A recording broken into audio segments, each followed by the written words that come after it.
Welcome back to another episode of Oshi no Season 3. So in the previous episode, we had a bunch of reveals and stuff happening. Most importantly, Aqua found out that his father may very well still be alive, that there was a miscalculation in his deductions that he was making and his assumptions, and obviously we knew that, and obviously Ruby knew that, but Aqua for the longest time at this point kind of forgot about it, or not forgot about it, but he kind of thought he came to a conclusion in his own mind of, hey, my father's dead, I can finally lay this to rest. And I think he kind of wanted this to be over, so he decided to just close this chapter. But now there is undeniable proof, and there's an idea planted in his head that he is still alive, his dad is still alive, Hikaru, as we now know, is still alive, and it was absolutely crazy. Obviously, he is struggling to adapt to that new piece of information. He even lashed out when Kana came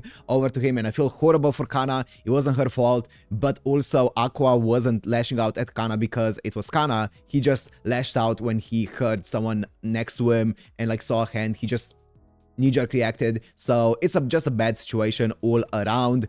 Let's see what's gonna happen next. We also found out we had some interesting theories about the past, about the timeline of Hikaru being very much a young child when when of course Taiki was born. So what was happening there? What was Taiki's mom up to? You know, what was that entire situation there? I guess we'll see, right? So if you want to watch this, uncut and blur as always on my page in the description, and let's go into Oshi no Season 3, Episode 5.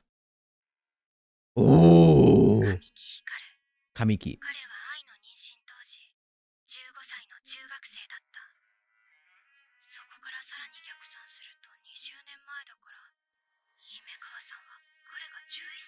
Yep, that's it. Yep.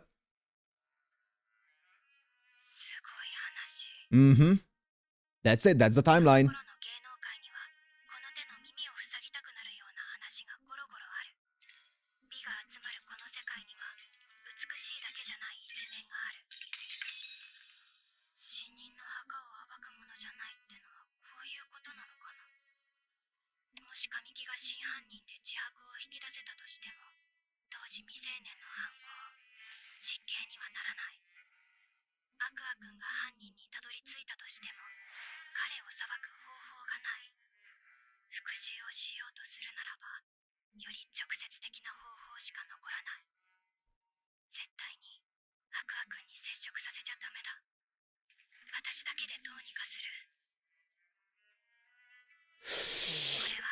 Okay, let's see. Taki Himeka, do you know what time rehearsal is tomorrow? I think the old man said it'll be late in the day, around 4 p.m. Gary, thank you very much. Can we meet up for a chat? That's something I'd like to ask you. I wonder how old the mom was of Taiki, right? I wonder how old the mom was, because she is the first one that we should look at. Obviously, Hikaru has his own set of circumstances, but I want to know, obviously she's also dead, so like it's hard to really hold anyone accountable there, but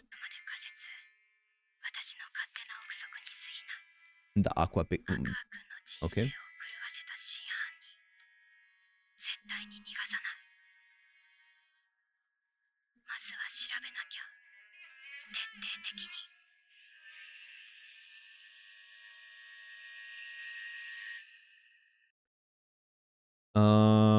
It started on agency at 25, was in La La for 6 years from the age of 10 to 16. No details on later activity. College graduate, majored in the sciences, 178 centimeters tall. Started his revenge is dead. Okay. Must not be allowed to come in contact.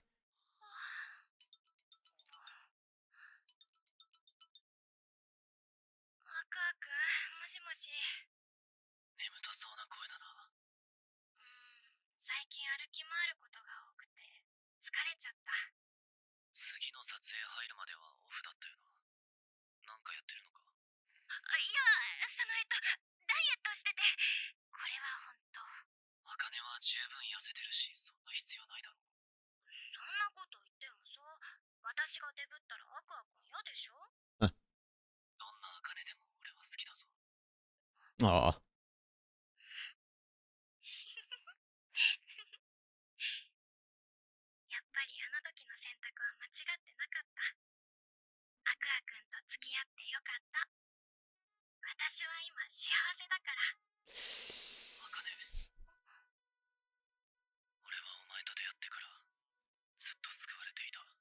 Okay.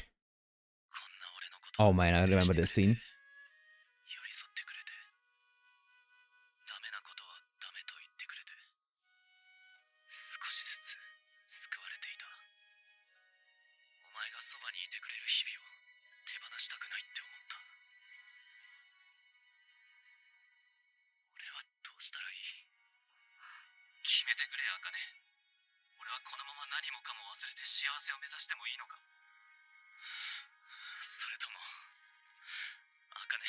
Mm.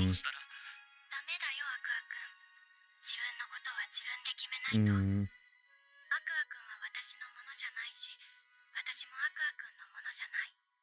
自立した人間2人が寄り添うことに意味があるの。そうじゃない関係はただの依存だから。 Yep, it would be codependence. アクア君が決めたことなら私はいくらでも力を貸すよ。言ったはずだよ。アクア君の抱えてるものを一緒に背負いたいって。ありがとう、アカネ。 She knows what to say. She's good. アクア君はまだお母さんの死にとらわれている。でもきっといつか解き放たれる日が来る。誰にも邪魔はさせない。きっともうすぐだよ、アクア君。Mm. Like a wet weekend. What is... Okay. Oh no. Yeah, it's very common. It's very, very common.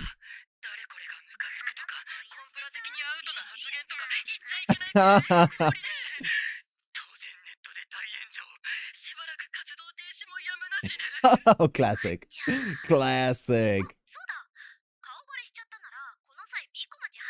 Class. Yeah, sure. Good idea.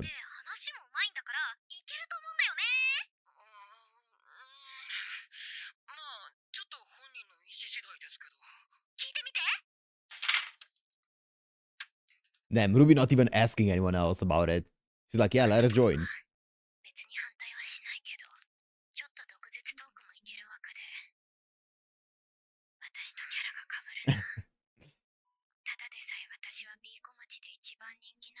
Really? I guess I can see that.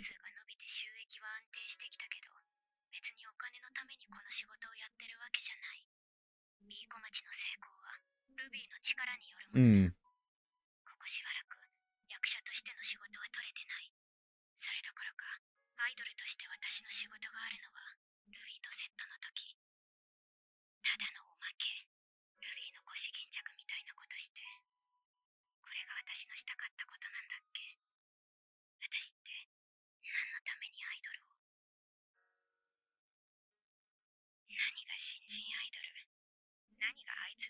Mm.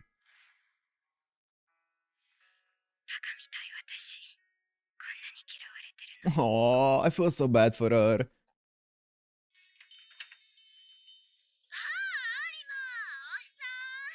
Oh, that's cool lighting. Mako Azami, actor. That's a cool scene.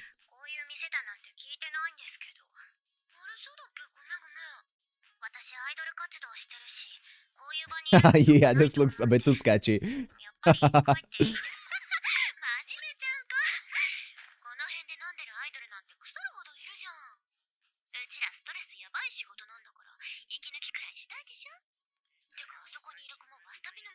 Ooh.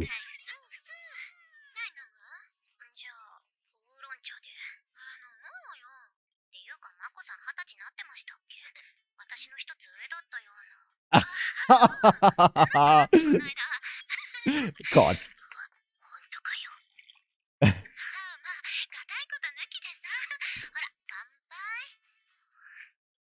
Don't do it.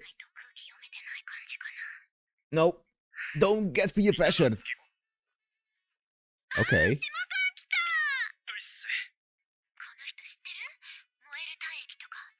Oh, director. Nice.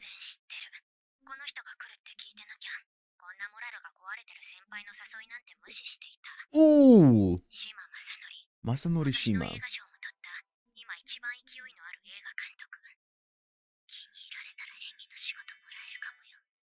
この人に気に入られればもしかして何か演技の仕 She's 事が been もらえる。 getting to this point なん now. て甘い期待をしてこんなところにのこのこやってきたのが私。 She's getting a bit desperate for it. ずるい手かもしれないけど実際これが通用するのが日本の芸能界。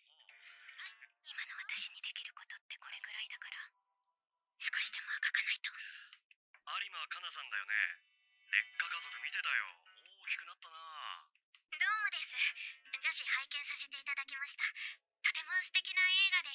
そんな堅苦しい感じやめてよ。俺かなさんのファンなんだから。タメ口で OK。そんなそんな。最近アイドルで売れてるんですよ。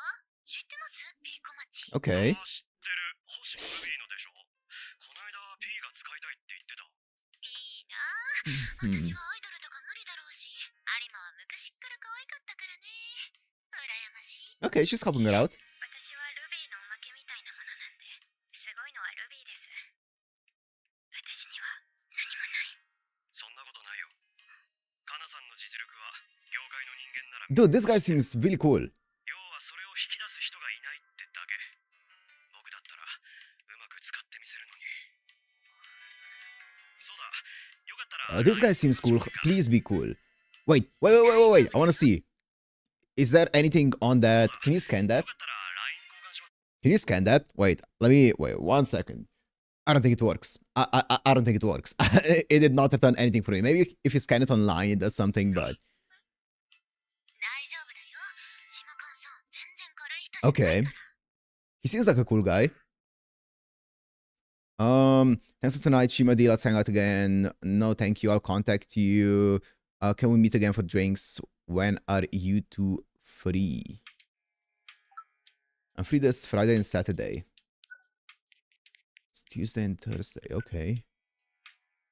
Okay.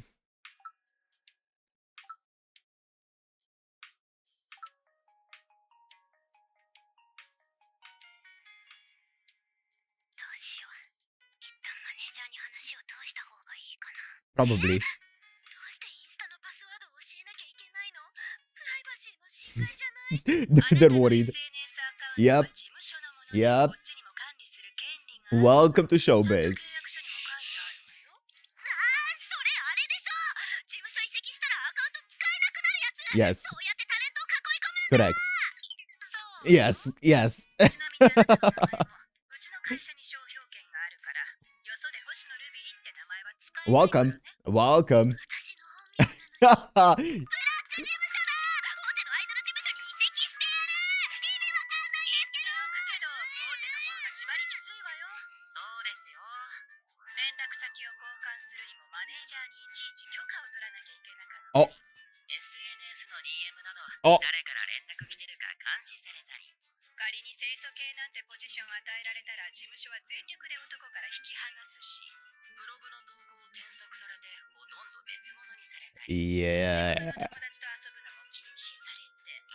もし恋人ができようものなら、さりげなく破局するよう仕向けたりする。 That's crazy. 事務所辞めたら、human rights. 活動を履歴書に書けない一部の Yep. 企業 Yep. That is true. 人権ないですけどね。それに比べたらうちはかなり緩いわよ。恋人ができても一応報告だけしてくれればとやかく言わないし、誰と連絡取ってるなんていちいち関与しないもの。私みたいにネットで仕事してる人間は異性を制限されたらコラボ。 So yeah, you see it often in the industry of idols or even like any kind of entertainers or actors who leave an agency. They have to change their name, even if they use like their actual name. They have to change the name that they use for their actual persona or online personality or whatever kind of personality they are. They have to change their name to something else. Sometimes you'll see them using, let's say, Hoshino Ruby. So they'll have to use or change their actual their stage name to just, let's say, just Ruby. And sometimes that would work. Depends on how, you know, what the contract says. Sometimes that would work. Sometimes you would have to fully change it to something different, even though it is her actual real name. You can see that. You've seen that before. Sometimes it's enough to even just capitalize the name. Sometimes you see some people just fully, let's say, just Ruby with an uppercase R and then lowercase UBY, if that was if they use that or they trademarked that, then she couldn't use it, obviously, after she left the agency. But sometimes, depending on what kind of, what's the contract, you could use all capital Ruby, RUBY, all being capital. Sometimes you could use that, right? It depends. できなくなるしね。どうせ対策しても3年目あたりからやらかす子がバンバン出てくるのよ。縛れば縛るほど慣れた頃に反動で大爆発しちゃうものなのよね。Yep. みんなもう大人なんだし、わきまえた恋愛ならこっちも口出ししない。だけど、何かあったら相談すること。タレントを守るのが私たちにとって一番大事な仕事ってことだけ They're a は good agency. They're cool. ルビーには当然口出しするわよ。あなたはまだ成人してないんだから。Yep. 私だってもう18。自分のことは自分で判断できる。 Oh yeah, she is a year older, right? 18.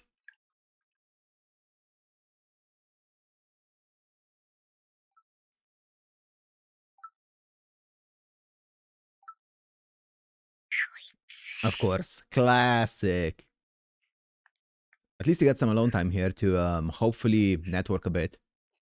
This guy seems cool, so knock on wood. うちの奥さんはアメリカ育ちでね、よく言うのよ。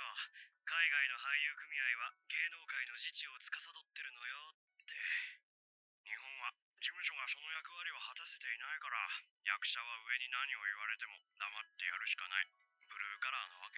Mm. 痛い話です。ハリウッドでは組合の規定を破れば、組合が制作会社に罰金を請求してくれる。オーディションで1時間待たされたら、時給を請求するくらい役者を守ってくれる。いいの？日本 At least that's the at least that's the intent behind the guild. That's the intent behind it. Sometimes it works, sometimes it doesn't work. But to be fair, if it doesn't work, there are often you see the strikes, right? That happen if, let's say, some of the guild's wishes or some of the rules that the guild sets are being broken or violated.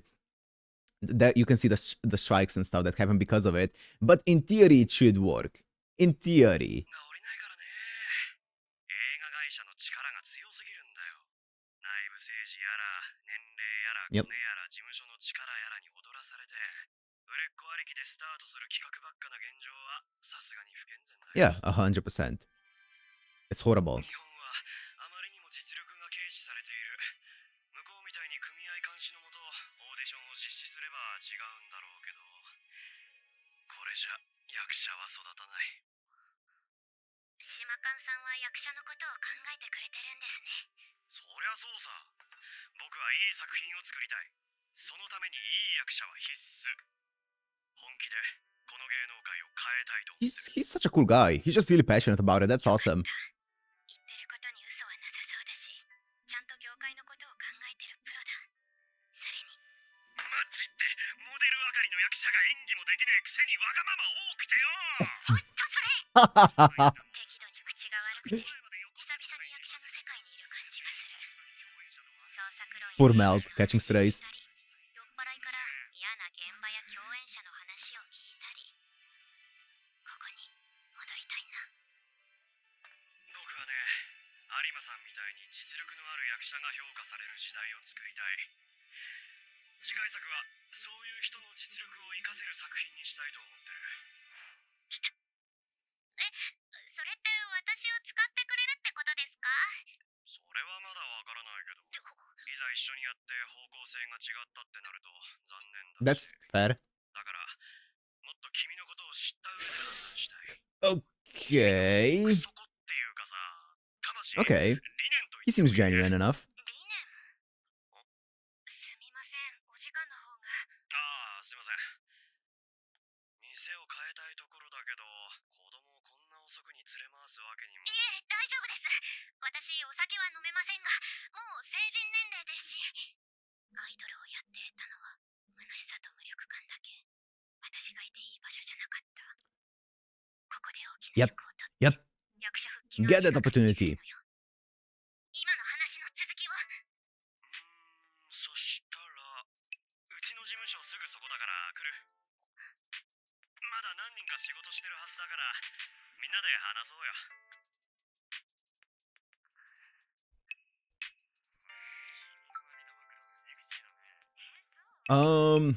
Okay. We headed over to Shimadi's office next. His staff are still there. Still held up. Yeah, probably a bit longer.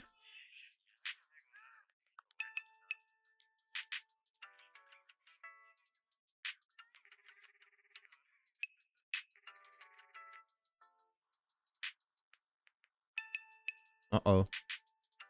What's happening there? 大丈夫ですか？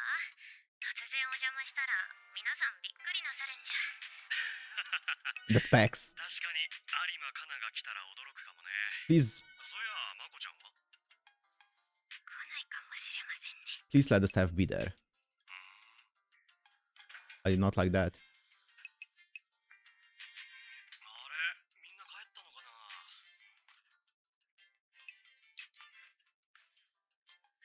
素敵なお仕事場ですね。いろいろ見てもいいですか？ Surely it wasn't like a plan or something. わあ、広い。 Ah! やっぱりこのパターンか。しっかりベッドまであって。 Okay, she's assuming the same thing. 何飲む？ジュースください。みやこさんに。私とて一発のタレントよ。この程度の窮地は慣れたもの。楽しく酒のお相手をできたなら文句なし。もし監督が下がってきても。すみません。今日あの日なんで。 True. Okay. じゃあ、 True. Smart. この魔法の言葉で Yes. 切り抜ける。 Smart.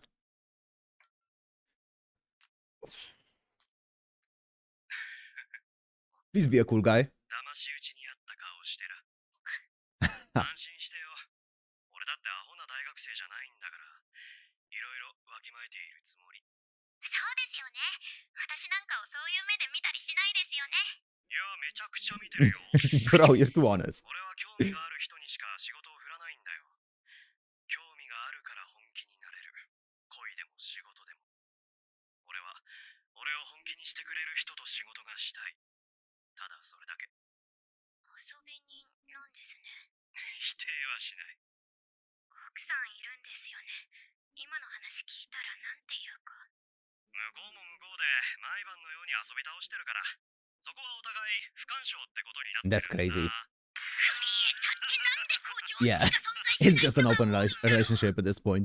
君は今、こんな男の頬を叩いて帰ってもいい。自分で考えて、自分を大切にするべきだ。でも俺は、君に損はさせない。男である前に、一人の人間として、君に敬意を払って愛情を伝えてる。 What an interesting guy this guy is. は用意しない。君の代表作と言えるくらいに、君にとって最高の役を用意してみせる。有馬かな。君は魂からの女優だ。カメラに見つめられる時の重圧、深く役に入り込んだ時にしか得られない、まるで全てを捨てて丸裸になったような解放感。忘れられるものじゃない。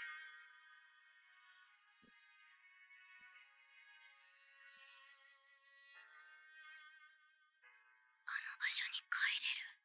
No, don't get sweet talked into it. He knows what you really what you want. もし本当にそうなれるなら、私は。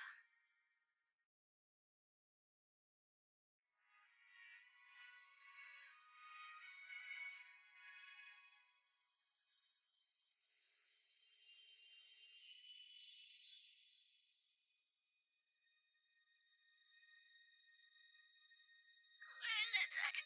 Oh. 泣い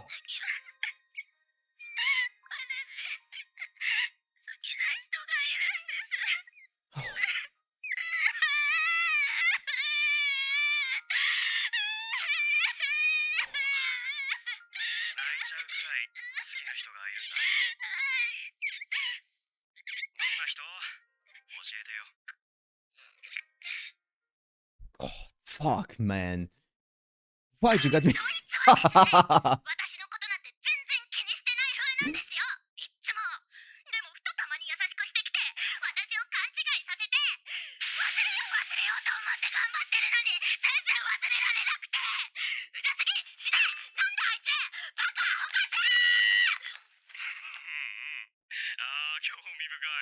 白いな。なんも面白くないですよ。いや面白いでしょ。彼女持ちの男を1年近く引きずってこんなにもギャーギャー騒げるんだ。Man, そんな actually, I'm gonna 女 wait. は面白い。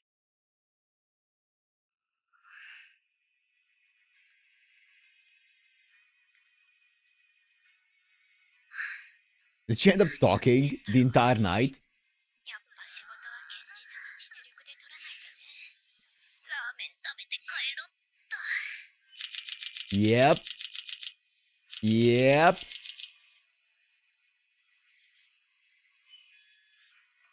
Yep. Surely it wasn't that bitch. Surely it wasn't that bitch. Man, what a fucking roller coaster. Once again, man. Once again, I feel like this show is just, every single episode is just a roller coaster of emotions, because I feel like with this guy, the second he came up there, I was like, uh-oh. And then he seemed like he was really chill. And I was like, oh? And then he said some things and I was like, uh-oh. And then he seemed like he was chill. And I was like, oh? And then they got to his apartment. I was like, uh-oh. Anyways, the roller coaster of emotions there, like, he is obviously using his power, his position, and his network, his everything, like, right, his influence, for his own personal interests, let's say, right? And look, we look at this, there's nothing illegal about it because they're both adults, right? There's nothing illegal about it. And also, he gave her every single chance to, seemingly every single chance to say no. It wasn't anything like he didn't force her into anything, but he very much coerced her into it, right? He knew how to exploit every single thing that she wanted, right? So it just feels horrible because of it, right? And you can see, obviously, he does seem like he is genuinely passionate about filmmaking. He's genuinely passionate about, you know, and everything to do with movies, about the industry and all those things. But also, he has his own personal agenda in the entire thing as well. He has his own personal interests outside of it, right? So, man, he is a guy. He is one of the guys of all time, man. What an interesting character, though.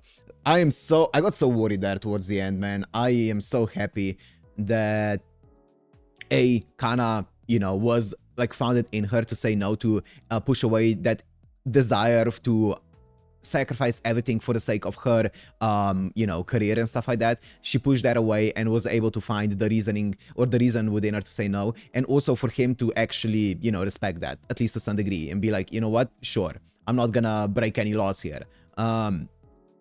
So yeah. Oh man, that was nerve-wracking though. That was nerve-wracking. It is, I wonder if that girl, because we saw her call someone, right? After, or I don't think it was either call someone or text someone after texting Kana, right? So I think she called someone, yeah, after texting Kana. So I wonder if she set this entire thing up knowing that this, or hoping that this kind of thing would happen, and then she called up a reporter to be like, hey, Kana's there, stake out the house and take some pictures, right? I wonder. I feel like that's the case, right? I feel like that is the case.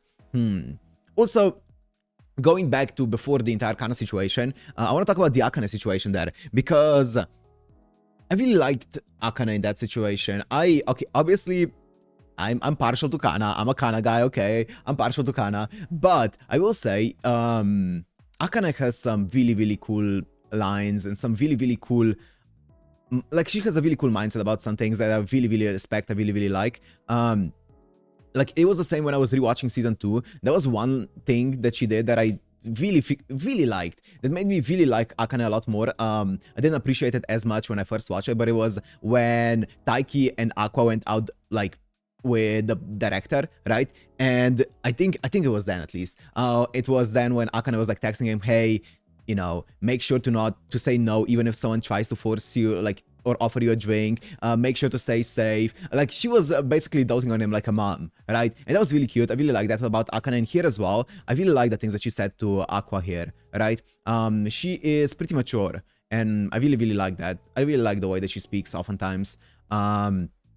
So yeah, she was great in that scene. I liked Akane there a lot.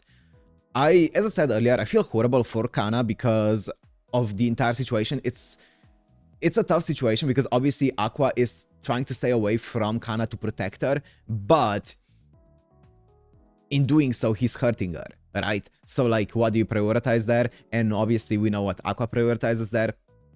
So, because he thinks, obviously, that she's gonna benefit way more from having a safer career than she is from... or then she is gonna get hurt from the pain, right, of him pushing her away. So, I get why he's doing it, but it's a tough situation for everyone involved. But I am curious to see what's gonna happen now, because the entire relationship thing that's happening between Kana, Akane, and Aqua is very interesting now, right? Because according to Aqua, he loves Kana, but he's pushing her away. And he is with Akane, even though he doesn't necessarily feel as romantically involved with her. But also, he feels very comfortable with Akane.